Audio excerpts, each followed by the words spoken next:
जय माता दी प्रिय भक्तों। आप सभी का नवरात्रा की बहुत सारी शुभकामनाएं और आप सभी को मेरे चैनल पे बहुत सारा स्वागत भी। तो चलिए आज मैं बनाती हूँ नवरात्रा में पहला दिन लगने वाला भोग, जो बहुत ज़्यादा जल्दी से झटपट से आपको घर का खाना, काम करना, पूजा पाठ सब कुछ करते हुए आपको भोग भी बनाना होता है। तो चलिए 15 से 20 मिनट में मैं बनाने वाली भोग रेडी कर लेती हूँ।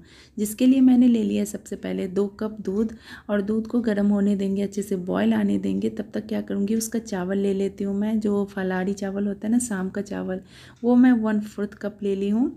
जो मैं जितना मैं दिखाई तो उससे थोड़ा सा निकाल दी हूँ, क्योंकि 1/4 कप से ज़्यादा हो गया था। और फिर मैं उसे धो देती हूँ। अच्छे से धोने के बाद मैं उसमें चावल में दूध में डाल दूँगी, और दूध में डालने के बाद उसे मिक्स करें क्विक, नहीं तो वो इकट्ठे होने लगते हैं। फिर एक बार देखें कि अच्छे से मिक्स हो गया, और उसमें जो चावल बची हुई थी वो कप में दूध डाल करके उसे भी मैं वापस उसमें डाल दी हूँ, बची हुई चावल को। फिर उसे अच्छे से चलिए मिक्स कर देते हैं, और फ्लेम को मैं कर दूंगी मीडियम टू लो, तो लो टू मीडियम, और उस पर पकने दूंगी। तब तक उसमें थोड़ा सा ड्राई फ्रूट्स मैं क्रश करके डाल दे रही हूँ। आपको जो पसंद हो डाल दें, थोड़ा सा नारियल का बुरादा भी डाल सकते हैं। और फिर एक इलायची को उसे हल्के से कूट करके और उसे भी खोल करके उसमें डाल देती हूँ। और सारी चीज़ों को मैं मिक्स कर दूंगी। जब तक आप सारी चीज़ें डालेंगे ये बहुत जल्दी बन के रेडी हो जाती है, 5 से 7 मिनट में रेडी हो जाती है। इसलिए आपको एक्स्ट्रा टाइम इसके लिए देने की ज़रूरत नहीं पड़ेगी। अब मैं इसको थोड़ी देर और ढक दी हूँ, मतलब बनने दी हूँ उसको। तब तक क्या करती हूँ, मैं गुड़ ले लेती हूँ, 2 गुड़। अगर आपको मीठा खाना हो तो इसमें 1 टिकिया ज़्यादा ले सकते हैं, 1/4 कप लगभग गुड़ ले लें। नहीं तो पाउडर शुगर डाल रहे हैं तो वही डाल दीजिए। और उसे डालने के बाद मैं उसे क्या करूँगी, पहले गुड़ को ऐसे ना क्रश कर लूँगी, जिससे मिक्स आसानी से हो जाएगी। और ये देखिए हमारा चावल भी बिल्कुल रेडी हो गया है। तो इस टाइम उसको चेक कर ली हूँ, बिल्कुल पक गया, वो एकदम फूल जाती है, वो सारे दूध को एब्जॉर्ब कर लेती है। इस टाइम में मैं उसमें फ्लेम को ऑफ़ कर दूँगी। चलती हुई फ्लेम में अगर आप गुड़ डालते हैं ना, तो वो दूध फटने का डर रहता है। इसलिए मैं इसमें पहले फ्लेम को ऑफ़ कर दी हूँ, और इसमें डाल देती हूँ गुड़, घिसे हुए गुड़ को। और गुड़ को डालने के बाद मैं उसे अच्छे से मिक्स कर लूँगी। चलिए इसे हम अच्छे से मिक्स कर देते हैं। ये बहुत अच्छे से मिक्स हो जाते हैं, और टेस्ट में कोई अंतर नहीं होता, बहुत ज़्यादा यम्मी बनता है ये। और इससे आपकी जो दूध है ना, फटेगी बिल्कुल नहीं।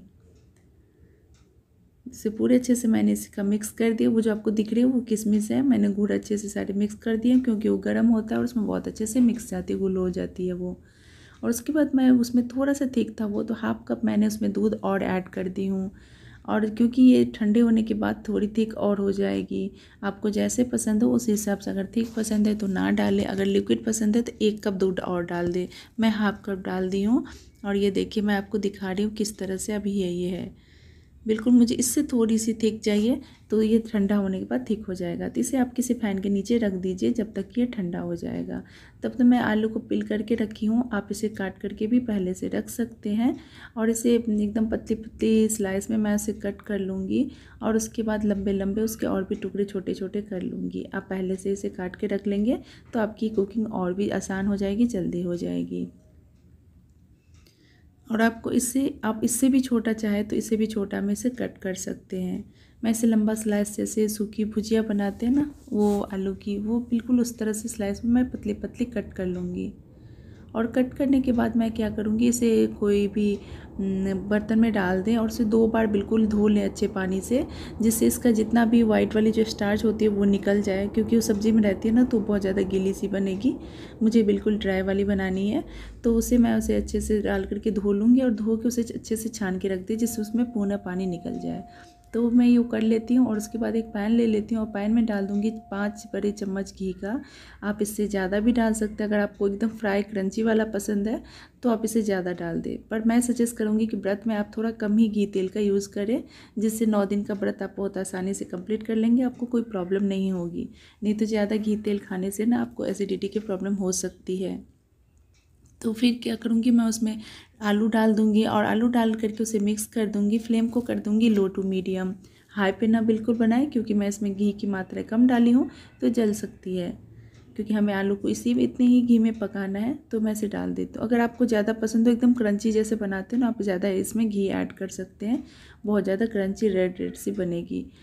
फिर उसमें डाल देती हूँ मैं सेंधे नमक, जो होती है ना खाने वाली नमक, व्रत वाली, वो नमक डाल दी हूँ। और नमक डालने के बाद फिर से एक बार मिक्स कर दूँगी। और मिक्स करने के मैं तुरंत ही इसे काट के छानी थी, इसलिए मुझे थोड़ा सा ये चिपक रहा है, क्योंकि पैन भी बहुत ज़्यादा वो नहीं हो रखा था, चिपचिपी सी। जैसे आप कुछ उसमें पैन में अच्छे से कुछ पका लेते हैं ना, उसके बाद अगर बनाते हैं तो बिल्कुल नहीं चिपकती है। ये व्रत वाली है तो मैं सब कुछ अच्छे से धो के बनाई थी। तो इसे मैं क्या करूँगी, अब ढक दूँगी लो फ्लेम पे ढक दूँगी, तब तक ये बनेगा। जब तक ये बन रही है तब तक मैं चलिए तीसरी तैयारी कर लेती हूँ। इसमें काट देती हूँ मैं एक जो है ना 1 कप मैं ले ली हूँ सिंघाड़े का आटा, और उसमें डाल देती हूँ चुटकी भर नमक, और गर्म पानी लूँगी। उसी कप में मैं ले ली हूँ एकदम गर्म जो होता है ना, थोड़ा ज़्यादा हॉट वाटर उस टाइप का ले लूँगी। और इसलिए मैं इसे बड़ी वाली परात या प्लेट में ले लें, जिससे से आसानी होगी आपको गूँधने में। बोल में बिल्कुल ना गूँधे, नहीं तो ये बहुत गर्म होती है, आप नहीं गूँध पाएंगे। प्लेट में डालेंगे साथ साथ में ये ठंडी होती जाती है और आपके आटे भी अच्छे से मिक्स होंगे। लेकिन इसमें एक ध्यान देना होता है, ऐसा आटे में आपको एकदम थोड़ा थोड़ा करके पानी ऐड करना है, और जितने लोग खाने वाले उस हिसाब से आप आटा डाल सकते हैं। इसमें बिल्कुल छोटी वाली 4 रोटियाँ बन के रेडी हो जाएगी। तो मैं इसमें वो थोड़ा थोड़ा करके पानी डाल दे रही हूँ, और देखिए बिल्कुल मैं इसे थोड़ा करके ही डालती जाती हूँ, क्योंकि बहुत जल्दी ये गीली हो जाएगी और फिर आप संभाल नहीं पाओगे, लगेगा कि ड्राई है लेकिन ये गीली हो जाती है। बिल्कुल मेरा जो जितना पानी डालना था डाल चुके, अब मैं डाइन डालूँगी और इसको अच्छे से मिक्स कर लूँगी, गूँथ लूँगी, जो बहुत ज़्यादा ये सॉफ्ट हो जाए। आप चाहे तो इसमें 1 चम्मच घी इसमें डाल सकते हैं, और कोई भी तेल में नहीं बनता है, व्रत का खाना घी में ही बनता है। तो आप अगर नहीं पसंद है तो नहीं डालें, लेकिन घी डालने से अच्छा भी रहता है और आप हेल्दी भी रहते हो। व्रत में आपको कोई भी वीकनेस नहीं होती है। तो मैं सारे उसे मिक्स कर ली, और मिक्स करने के बाद उसे मैं दिखा रही हूँ आपको कि 4 बॉल्स बिल्कुल रेडी हुए हैं। तो मैं जैसे बोली थी कि 2 लोग आराम से खा सकते हैं। तो फिर उसके बाद मैं क्या करूँगी, हाथ में थोड़ा सा घी लगा लूँगी, और घी लगाने के बाद एक बॉल्स को हाथ में दोनों तरफ से घुमाते हुए, पटकते हुए, दोनों हथेली से उसको अच्छे से मैं फैला करके पतली कर लूँगी। अगर आप इस तरह से नहीं बना सकते हैं तो आप किसी प्लास्टिक का शीट ले लीजिए, उसके ऊपर भी फैला सकते हैं। वो नहीं कर सकते तो आप जो रोलर होती है और वो जो होती है बेलन चकला जो होती है, उस पर अब थोड़ा सा घी लगा करके आप उसे आराम से थोड़ा थोड़ा करके बेल सकते हैं, या उसमें आटा लगा कर, ये जो सिंघाड़े का आटा होता है जैसे हम नॉर्मली रोटी बनाते हैं वो लगा कर भी आप आराम से इसको बेल सकते हैं, कोई प्रॉब्लम नहीं होती है। तो बिल्कुल इस तरह से मैं उसको बना ली हूँ, जितनी पतलियाँ हो सके उसको बना लीजिए। और फिर चलिए हम भुजिया को चेक कर लेते हैं। मेरी जो सब्ज़ी है बिल्कुल रेडी हो गई है। अब इस पर एक बार इसको मिक्स कर लें और कुछ मसाले डाल दें, जैसे रेड चिली पाउडर डाल रही हूँ मैं, थोड़ी सी हल्दी पाउडर, और थोड़ी सी मैं डाल रही हूँ गरम मसाले के पाउडर। तो व्रत का जो भी मसाले होते हैं आप सेपरेट ही रखें, क्योंकि आप जब भी कभी ऐसे होता है कि प्याज बनाते हैं या कोई नमक का खाना बनाते हैं, कुछ मसाले से डालते हैं जो हमें नॉर्मली व्रत में नहीं डालते हैं, इसलिए उसको अलग ही रखें। और इसके ऊपर से मैं डाल देती हूँ 1 से 2 चम्मच घी का, और इसे डालने के बाद अब मैं इसे अच्छे से एक बार मिक्स कर लूँगी, सारे को चला लूँगी।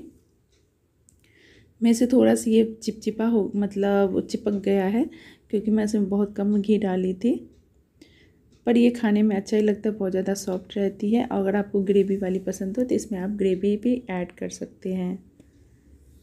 तो देखिए हमारा बिल्कुल जो सब्ज़ी है बिल्कुल सूखी सी सिंपल सी रेडी हो गई है, और इसे खाने से आपको कोई प्रॉब्लम नहीं होगी, बहुत ही आसानी से आपको डाइजेस्ट हो जाएगा, कोई दिक्कत नहीं होगी। 9-10 दिन तक आप व्रत करोगे, आपको फील भी नहीं होगी कि आप व्रत कर रखे हैं। तो मैं वो जो पैन था, पैन को मैं गर्म कर ली हूँ, उसमें दोनों रोटियाँ को डाल दी हूँ और एक तरफ से पलट भी दी हूँ। एक बार पलट दें, दूसरी तरफ जब सीख जाए तो दूसरी तरफ भी ऐसे ही पलट दें। ये बहुत ही सिंपल सी रोटी बन के रेडी हो जाती है, बहुत ज़्यादा हेल्दी भी रहते हैं ये खाने में, और इसे आप डाइट में भी यूज़ कर सकते हैं, क्योंकि 9 दिन में आपको बहुत ज़्यादा अपने आप को होता है ना कि वह 9 दिन का व्रत में मुझे कुछ वज़न कम कराना है, तो बहुत अच्छे से हो जाएगी। फिर मैं उसे पलट दी हूँ। पलटने के बाद कोई भी साफ़ कपड़ा ले ले, बिल्कुल सा जो रेगुलर यूज़ वाला है वो नहीं ले, कोई भी अच्छे से साफ़ वाला कपड़े ले ले, और उसे हल्के हल्के प्रेस करते हुए आप उसे सेक ले, जिससे वो पूरी तरह फूल जाएगी। बिल्कुल इस तरह से रेडी हो जाएगी, और बहुत ज़्यादा क्रंची भी बनता है ये, बिल्कुल तंदूरी रोटी खाते हैं ना, बिल्कुल वही फील होगा। और उसके ऊपर अच्छे से घी आप लगा लें, जो घर का घी हो, या ख़रीद भी सकते हो, उसमें कोई प्रॉब्लम नहीं है। तो घी अच्छे से उसमें लगा दें और उसको हल्के से हाथ से क्रश कर दें, जो से उसमें घी जो होती है ना बिल्कुल अंदर तक चली जाए, बिल्कुल इस तरह से। और हम चलिए अब आगे की प्लेटिंग लगाते हैं। जो मैंने खीर बना रखी थी, देखिए बिल्कुल इस तरह से ड्राई हो गई है। इस तरह से खाना आपको रोटी के साथ भी बहुत अच्छा लगेगा और बिल्कुल मावे की तरह लगेगा खाने में बिल्कुल। अब उसमें मैं दूसरे में प्लेट में डाल देती हूँ जो सब्ज़ी मैंने आलू की बना रखी थी, तो वो आलू की सब्ज़ी डाल देती हूँ। 2 जो कलाकंद है वो भोग लगाने के लिए माता रानी को, और 1 केला दे रही हूँ, और 2 मैं डाल देती हूँ लड्डू, जो व्रत के जो लड्डू होते हैं ना वो। और उसमें डाल देती हूँ 1 कटोरी मलाई। और उसके बाद आप अपने हाथ वाथ धो करके अच्छे से फ्रेश हो जाएं, नहा वहा के, फिर उसके बाद माता रानी को आरती करें, भोग लगाएं, और ठीक 10 मिनट के बाद आप भोग उठा के खुद भोग ग्रहण कर सकते हैं, अपने परिवार वाले को खिला सकते हैं। तो बोलिए जय माता दी, और प्लीज़ मेरे चैनल को सब्सक्राइब कर लें, मुझे सपोर्ट करें। Thank you so much.